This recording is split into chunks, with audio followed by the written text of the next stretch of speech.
Yo, yo, yo, 1 2 1 2 1 2. What's going on? It's your boy Jason Mass. Gonna go ahead and get off into this. I've been threatening y'all for a long time about doing a an essay video about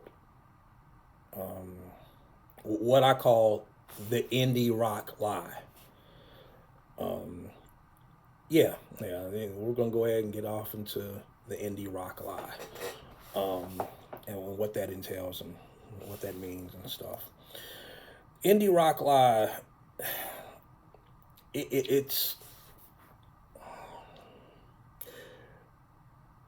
the best way I can kind of explain it is it's a lie that's kind of in the indie rock world that's kind of based on how it presents itself as a kind of non-judgmental safe space for the so-called outsiders and others and people that are into subversive music, subversive art, things that aren't the mainstream.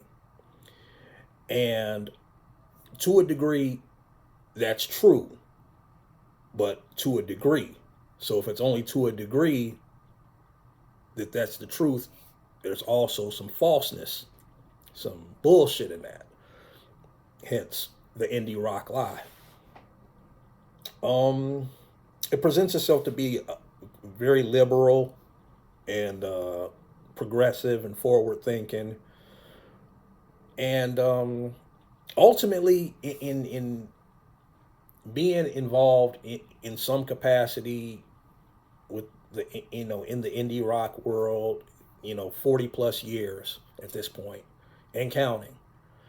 Um, I found it to be it's just only it's only really a microcosm of the bigger world, the so-called real world.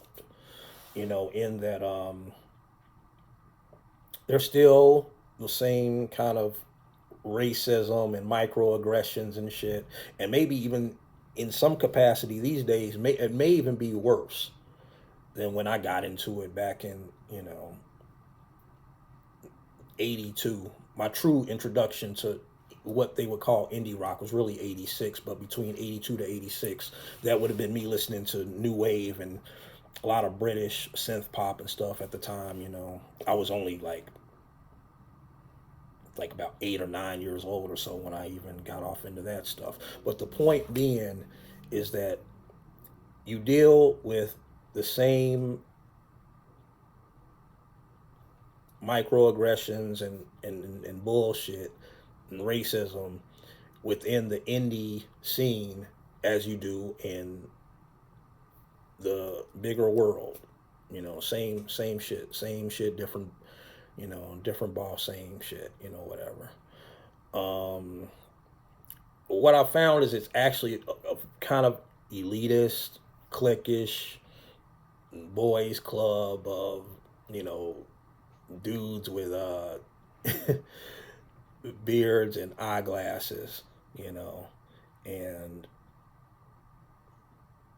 that's a stereotype, but there's some truth in the stereotype, you know. And what I want to do is try and explain, from my perspective, and I'm sure there's a gazillion other perspectives out there about this, but I'm gonna try and explain my take on the indie rock lie, from my point of view. Let's see. It's a permanently evolving take that could have only came from somebody that's been entrenched in this particular scene since 1982. You know, and my introduction, to all this shit was new wave music via Duran Duran, "Hungry Like the Wolf." Before that, I would only listen to whatever my dad was listening to, and my father, rest in peace, had impeccable, incredible, brilliant taste in music. You know, and I would think that I definitely got that from him, but just I kept going and went further into it. Whereas at a certain point, my dad, he stopped. He kind of fell out of, really being into, you know, just finding music like that. And this is all pre-internet. My dad had an incredible record collection: Pink Floyd, Zeppelin, Beatles, John Coltrane, Chet Atkins, you know, Elton John, etc. I could go on forever about my father's record collection. That's where my love of music really starts. But yeah, so I get in about 82. Duran Duran, Hungry Like the Wolf. That's my introduction to a much larger world. And that started me down this lifelong rabbit hole that, you know, that would later evolve from new wave into what they would call college rock, and then they would call it alternative, and they'd call it, indie pop, indie rock, and then it goes off into these permutations of post punk and industrial and this and that. And I got off into all of it and studied all of it. I was, always into it. All this is pre internet. And it was 86 that was truly my real introduction to indie culture, you know, underground music, through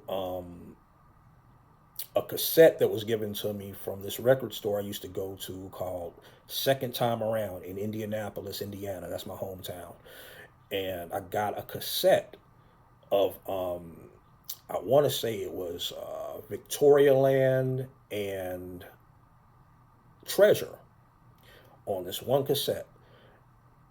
And that's how I learned about the Cocteau Twins and 4AD records. And at the same time, I was also discovering alternative music on 120 Minutes on MTV, like a whole lot of people. That was, that was really where I really got head deep into all things underground music. And I was,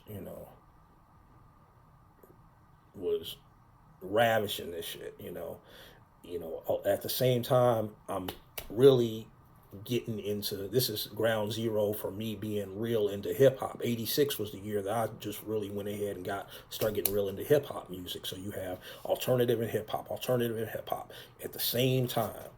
86 was a very, important year for my musical development. That's really where I started, I think, in my mind, really taking it as something a little more serious. And I was 14 years old when I got my first record store job, and I had to get my dad's permission, my parents' permission to work at the record store. And it was a trick I used to do to get hired at record stores. Being a black kid, I would purposely go up to whoever I believe the hiring manager to be, and I would say something like, "Hey, do you have that new record by the Pixies?" And they'd be like, "Pixies? You listen to Pixies?" "Yeah, yeah, yeah. I like the Pixies. What about Echo and the Bunnymen?" "Yeah, you like Echo and the Bunnymen too?" "Yeah, yeah. What about the new Front 242?" "You like Front 242? You know about them?" And it would sucker them into this conversation because they looking at this little skinny 14-year-old black kid who knew this shit, who was aware of its existence. And it would be kind of a mind fuck for them because they'd be like, "Whoa, wow, this kid, it's weird. It would be weird for a 14-year-old kid to know any color, to know this shit. But the fact that it was a 14-year-old black kid, there's a whole nother level of novelty, added on to that. And so I'll be like, "Yeah, are you guys hiring?" "Sure, yeah, we're hiring. Yeah, yeah, yeah. We'd like to have you. Yeah, sign up here. Yeah, fill out an application." And I would get hired. I used that trick for several years after that. And it always, it seemed like it always worked.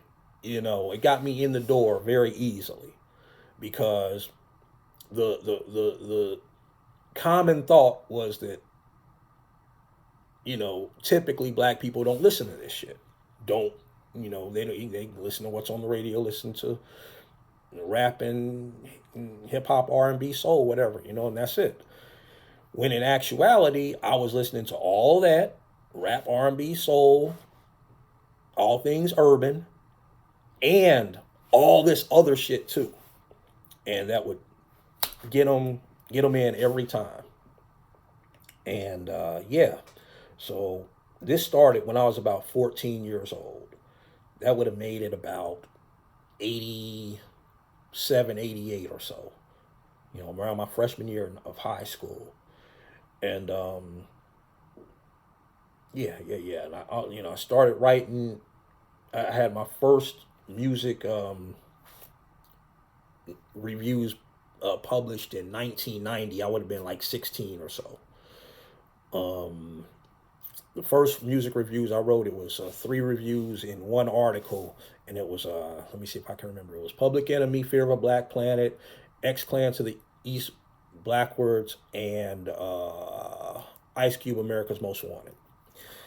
And yeah, and I'll see.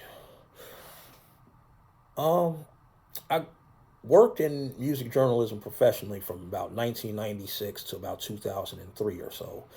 And I grew up working in various record stores, you know, all the way through my developmental years and just taking in all this different music. I was, obsessed with it. And used to buy all the music magazines of the day and had a large collection of them, had several milk crates full of just music magazines. And um, as far as I got in the record store, world was I became a buyer for Tower Records, the southeast region of the United States, in the early 2000s before they went, before they shut down. And yeah, I did that. Oh yeah, my first crew I was in, we opened for Public Enemy in 1990. That was pretty cool. And I would have been like about what 16, 15, 16, 16, 17, and somewhere right in there. I think 16 I was. Um, let's see. Um, I got signed to an indie label in 2003, and I had my record released first record released in 2004. And yeah, that's pretty much my musical resume. And just being a hardcore fan and advocate for all types of music. And at the time, it was really just me being into a lot of hip hop and a lot of indie music and a lot of underground music and stuff, and me going circling back around, getting into the mainstream stuff that I used to shit on. Just you get older, and some of the, and you start seeing the holes in some of your ways of thinking about sound. When it ultimately, that's all it is. It's just sounds you either like or dislike. You know, that's all music is, and it's always subjective. There's no absolutes in it. There's no right. There's no wrong. That's kind of my resume, in as far as that goes. The indie rock lie, it's there's a snarkiness and a coded brand of racism that I experienced that dates all the way back to when I started hanging out at record stores at the place called Second Time Around in 1986, you know. And sometimes it was cool, but sometimes, I look back on it, as a kid, you don't really pick these things up, and you're still a child. But there's definitely a level of antagonism and racism directed towards me. Now, as a kid, I was way more unaware and of these things, or even maybe even tolerant of it on some level. But as I got older, I grew less and less tolerant. Finally to the point of, reaching about 30 years old or so, and just after one or two too many incidents, I just kind of distance myself from, participating in record stores and that indie scene in that manner. So we're talking like probably about 20 years ago now. But I always still kept up with the music, still keep up with all the music. It goes into that thing about, being, a fan of indie rock. I love the music, but I hate the fans. I do. And, hate is a strong word, and I know people might feel a way about them, but I honestly just revile a lot of the fans. And I revile a lot about indie culture. Some parts I like, but some of that snarky shit for no reason and just being that gatekeeping and elitism and just being an asshole, there is definitely, when you're dealing with a black person in that world, it's always going to be an element of race involved in that, whether intended or not intended. So, there's a lot of that. And my first real experience with that would have to date back to about 86, when I first got off into the underground music scene. And it, you know, the lie comes in that it presents itself like it's being so open-minded to all things, and everything. And the biggest disappointment for me is learning that it's all a sham. It's all a complete fucking lie. It is, you know. It's it's very insular and very kind of not open to, you know, to certain things. It's not really. It got to a point to me where I started to realize it's not even really about the actual music. I think it, that's part of the lie. It's about identity. It's about pitting yourself against the mainstream. And the this, the that. And the things that's on the radio. My thing. Really. At some point I realized that shit. Everything in the underground's not great, and everything in the mainstream isn't god awful. It's kind of interchangeable. Depends on what it is, and you have to judge each artist or each song by the merit of it. Judge the work. By what it actually is, not by where it came from, or if it's this many people like it or that many people like it. And I saw a lot of that in those indie circles. A whole lot of cliquishness. People that they can't just say, oh, Michael Jackson is a great artist. you know Assholes like Steve Albini, who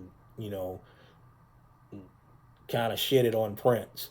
And I like some stuff by Steve Albini has produced, and things he's played on in some of his old bands like Rape Man and Big Black, and et cetera, et cetera.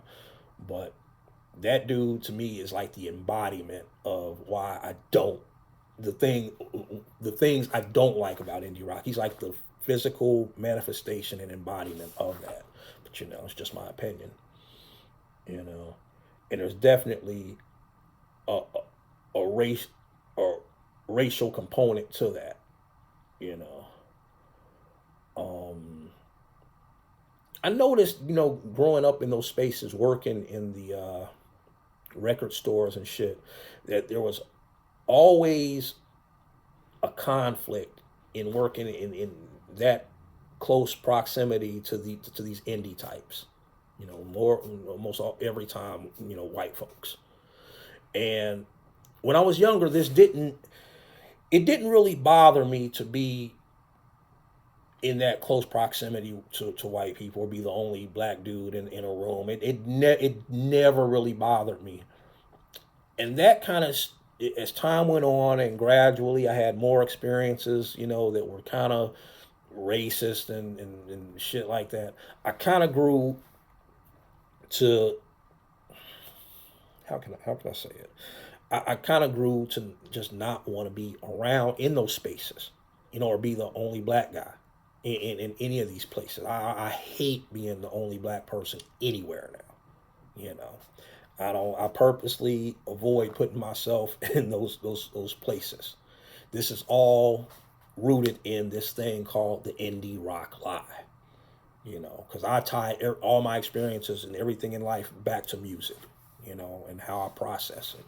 And let me, please, let me make clear, this ain't about black and white and shit like that so much as it's about just what I've experienced.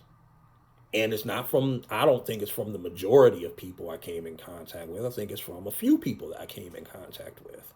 Most, people, I don't think they operate quite on that level, but there are several that do, especially in the indie rock community, in the indie rock world, And, and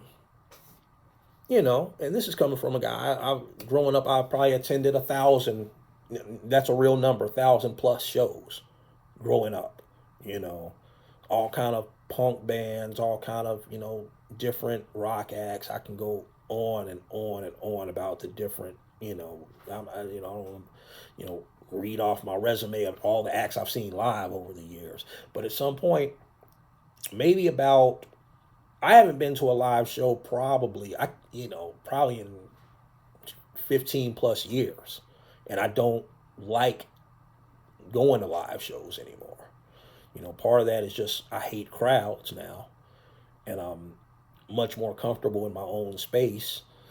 And I don't think a lot of times it's really about listening to music as it is about being part of a social scene. And now I'm not really a social guy in that context.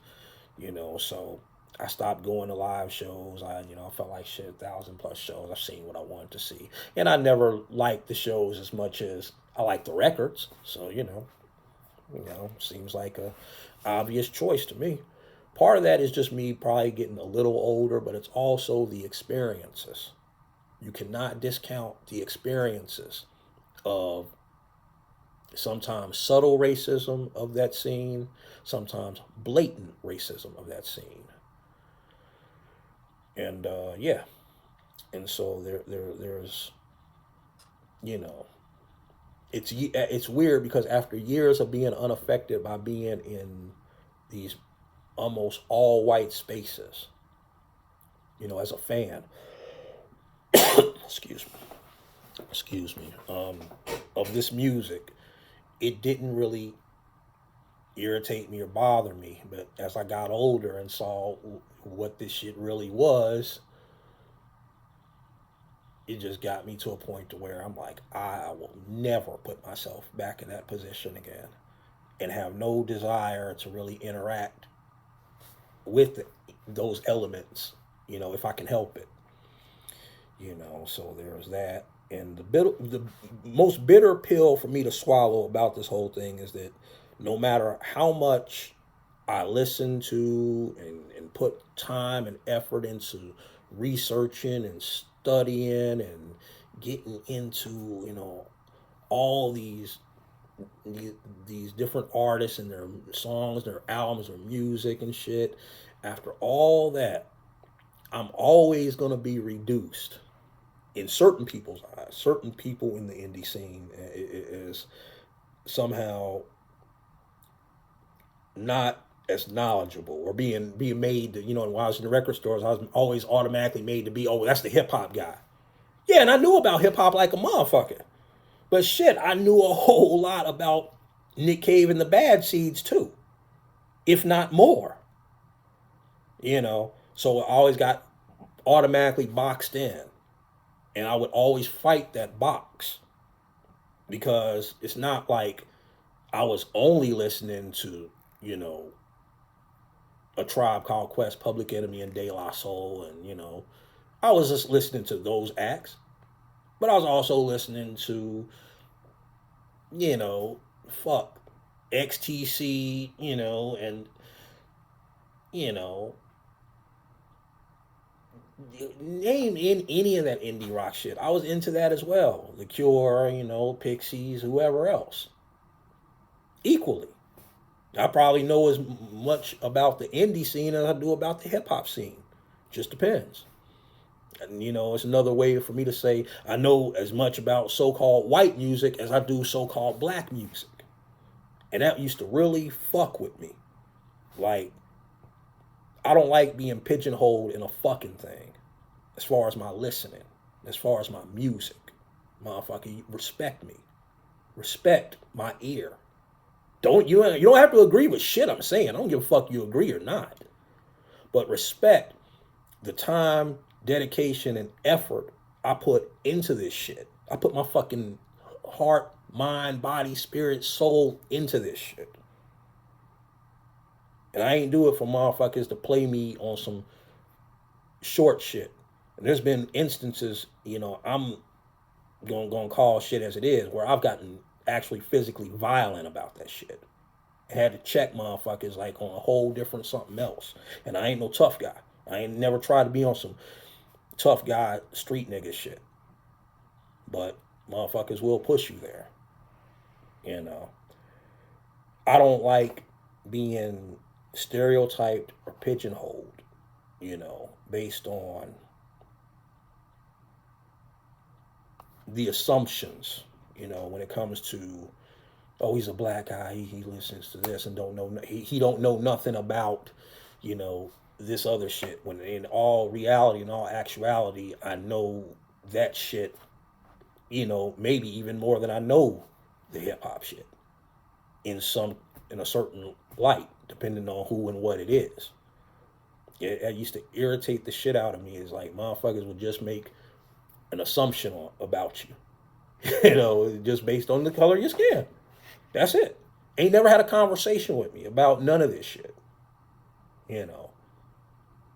And early on, like I said, I used it to my advantage, and I got my foot in the door in a lot of situations because I had to flex, knowing about this whole other world that they thought black people didn't pay no attention to, and most black people don't. Just keeping it real, being honest. Most black folks ain't giving that shit the time of day. Don't give a fuck about the latest record by The Fall. You don't give a fuck about that, but I did. So there's that.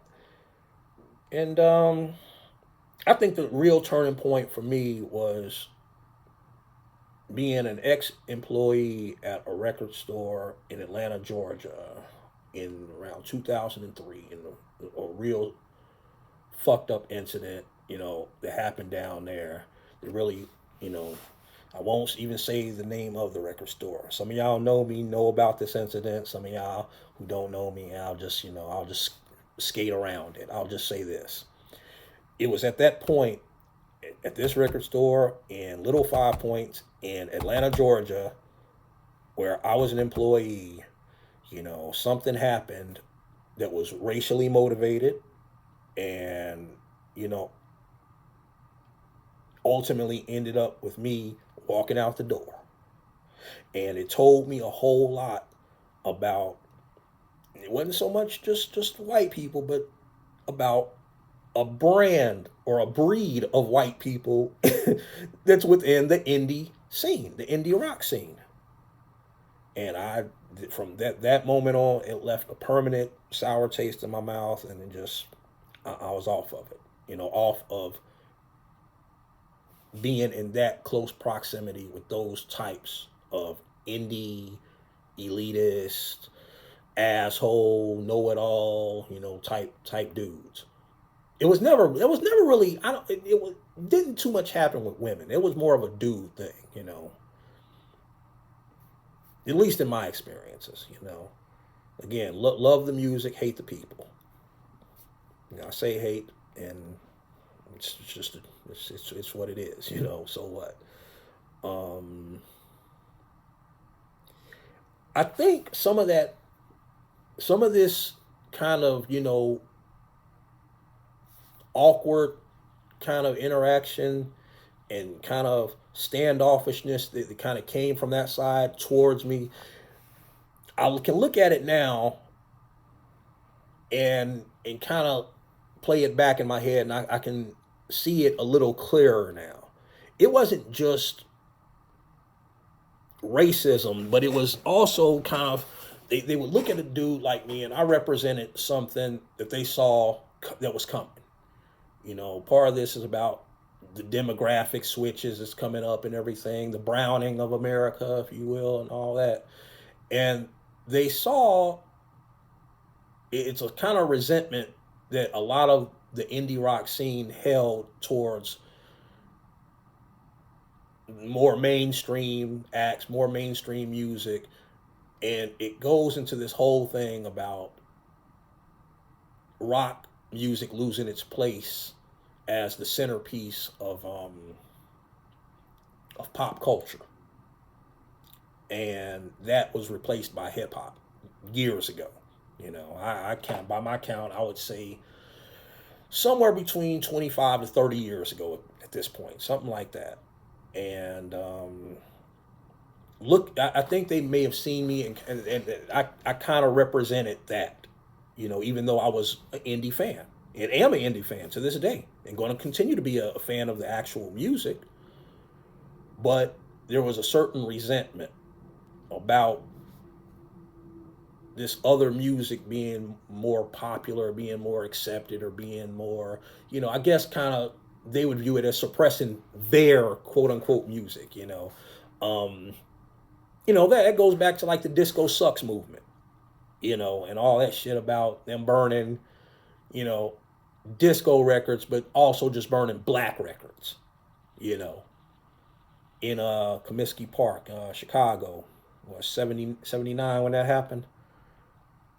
It kind of all ties together, you know. And this has been something that's it's always been there. It's always going to be there.